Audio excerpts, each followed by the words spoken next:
दोस्तों, क्या आप जानते हैं कि मुकेश अंबानी का ड्राइवर महीने की कितनी तनख्वाह लेता है? या फिर क्या इसका कोई आइडिया है कि एक इंडक्शन चूल्हा बिना आग के भी हमारा खाना कैसे पका देता है? अच्छा, ये तो पता होगा कि दुनिया में सेंटा क्लॉज का अपना विलेज यानी कि गांव कहां पर है। नहीं जानते तो भी कोई बात नहीं, क्योंकि ज्ञान और रोमांच से भरे कुछ ऐसे फैक्ट्स मैं आपके सामने रखने वाला हूँ जो बना देंगे आपको पहले से ज्यादा सजग और समझदार भी। तो थाम लीजिए हाथों में चाय कॉफी के मग्स को और हो जाइए तैयार। बिना आपका कीमती वक्त जाया किए शुरू करते हैं फैक्टिफाइड हिंदी पर आज का ये सफर। Factified, facts on your face. Fact number 9। दोस्तों, क्या बचपन में आप भी क्रिसमस पर सेंटा क्लॉज का इंतजार करते थे, ये सोचकर कि वो रात को आपके लिए कोई गिफ्ट छोड़ जाएगा? खैर, अगर आप सोचते हैं कि सेंटा क्लॉज परियों की कहानी की तरह सिर्फ एक इमेजिनेशन है, तो आपको लेकर चलते हैं सेंटा क्लॉज के असली गांव में। जी हाँ, यह है आर्कटिक सर्कल पर स्थित फिनलैंड का सेंटा क्लॉज विलेज, जहां आप साल के किसी भी दिन रियल सेंटा क्लॉज से मिल सकते हैं।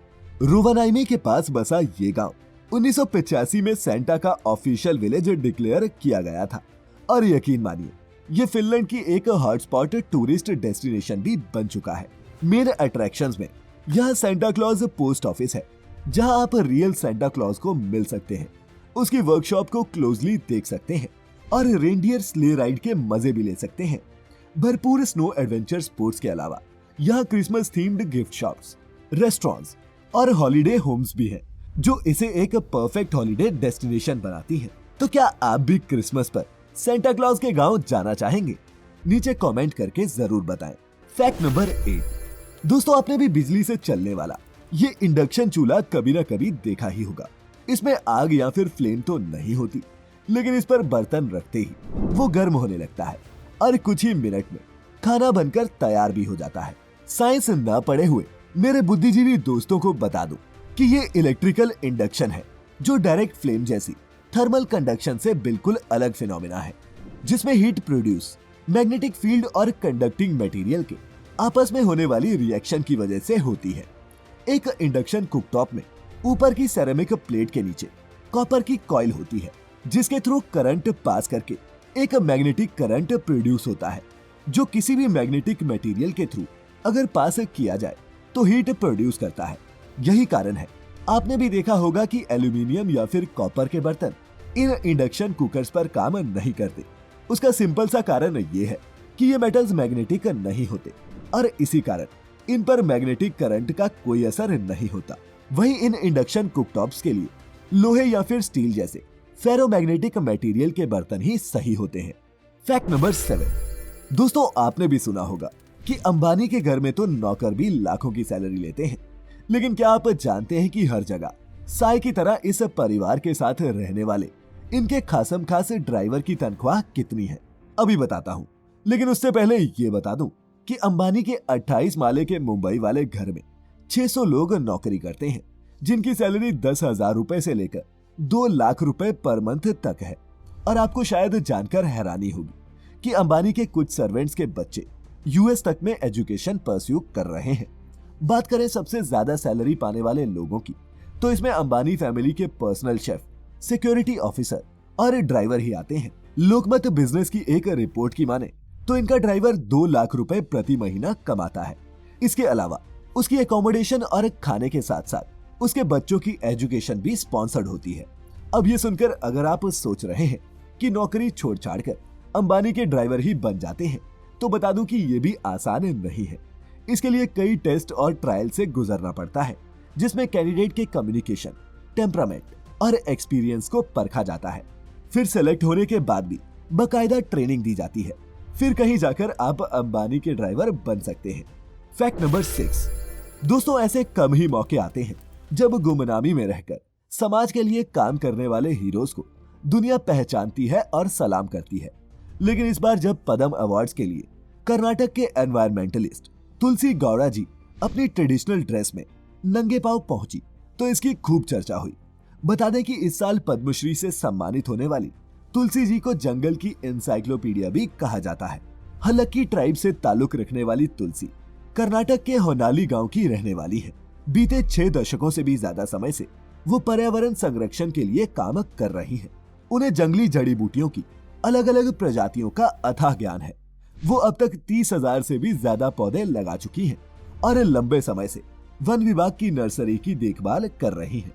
Fact number 5। दोस्तों, क्या आप जानते हैं कि हाल ही में इंडिया की पहली साउंड प्रूफ रोड को आम जनता के लिए खोला गया। ये एलिवेटेड रोड मध्य प्रदेश के सियोनी में पेंच टाइगर रिजर्व से होकर गुजरती है। और इसे साउंड प्रूफ क्यों बनाया गया, इसका कारण शायद आपको हैरान कर दे।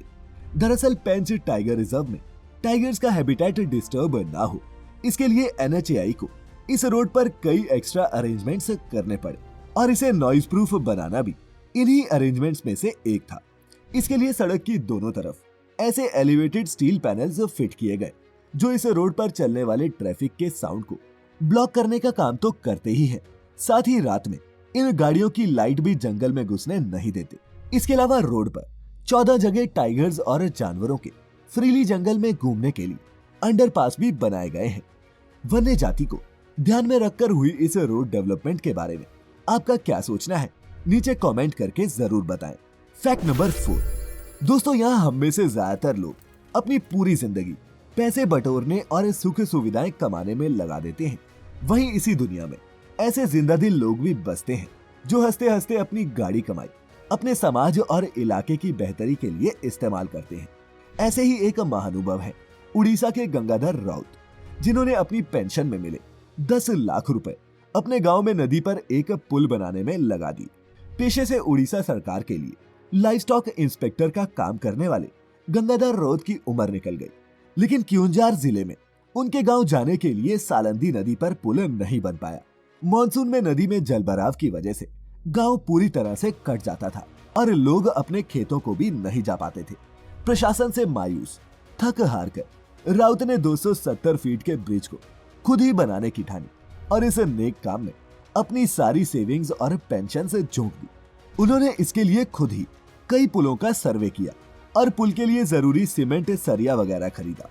पुल का स्ट्रक्चर तैयार हुआ तो लोकल एडमिनिस्ट्रेशन को भी शर्म आई और उन्होंने इसे पूरा करने की जिम्मेदारी ली। Fact number 3। दोस्तों, फैक्टिफाइड पर हमने आपको रेलवे क्रॉसिंग कैसे काम करती है ये बताया था। इन रेलवे क्रॉसिंग्स को ट्रेन के रूट के हिसाब से सेट किया जाता है और इस सेटिंग के आधार पर ही ट्रेन अपना रूट चुनती है। जहां ऐसी क्रॉसिंग्स आपको देश में मुख्तलिफ रूट्स पर मिल जाती हैं, वहीं मैं यहाँ आपको बताने वाला हूँ एक अनोखी क्रॉसिंग के बारे में जो कहा जाता है कि देश में सिर्फ नागपुर में ही है। इस खास क्रॉसिंग को कहते हैं डायमंड क्रॉसिंग। और इसमें और एक नॉर्मल क्रॉसिंग में फर्क ये होता है कि जहां नॉर्मल क्रॉसिंग्स में अक्सर ट्रैक्स एक ही डायरेक्शन में होते हैं, वहीं डायमंड क्रॉसिंग में चारों डायरेक्शन से रेल की पटरियां एक दूसरे को क्रॉस करती हैं। इसे आप सड़क के चौराहे जैसा समझ सकते हैं जिस पर ट्रेन चारों में से कोई भी रूट ले सकती है। चूंकि ये दिखने में डायमंड जैसी लगती है, इसीलिए इसका नाम डायमंड क्रॉसिंग पड़ा। Fact number 2। दोस्तों, ये फैक्ट उनके लिए जो नहीं जानते कि सिंचाई यानी कि इरिगेशन किसी इलाके की डेवलपमेंट के लिए कितनी इंपॉर्टेंट होती है। आप सभी अपने अपने गूगल मैप्स पर जाइए और राजस्थान में घरसाना नाम की जगह सर्च कीजिए। इंडिया पाकिस्तान बॉर्डर पर बसे इस गांव के नीचे अगर थोड़ा सा स्क्रॉल करेंगे तो आपको साफ दिखेगा कैसे इंडियन साइड का इलाका जहां हरा भरा और आबादी वाला है, वहीं पाकिस्तान के बहावल नगर जिले का उस तरफ का इलाका बंजर और बियाबान पड़ा है। दोस्तों, ये कनाल सिस्टम हिस्सा है इंदिरा गांधी कनाल सिस्टम का, जिसकी कंस्ट्रक्शन आजादी के बाद 1952 में हुई थी। इस कनाल के जरिए हिमालय का ताजा पानी पंजाब और हरियाणा से गुजरते हुए 445 किलोमीटर राजस्थान में ही बहता है। तो अगर आप भी इन इलाकों में से किसी में बसते हैं तो इरिगेशन सिस्टम की अहमियत आप पहले से समझते होंगे, बाकी के इस फैक्ट के बाद समझ गए होंगे। और दोस्तों, अब वक्त हो चला है आज की इस वीडियो के नंबर 1 फैक्ट यानी कि आपके अपने योर ओन फैक्ट का, जो हमें भेजा है केल्विन गुप्ता जी ने। केल्विन अपने फैक्ट में इंडिया के सबसे पुराने यानी कि ओल्डेस्ट डैम के बारे में बताते हैं जो 2000 साल पुराना है।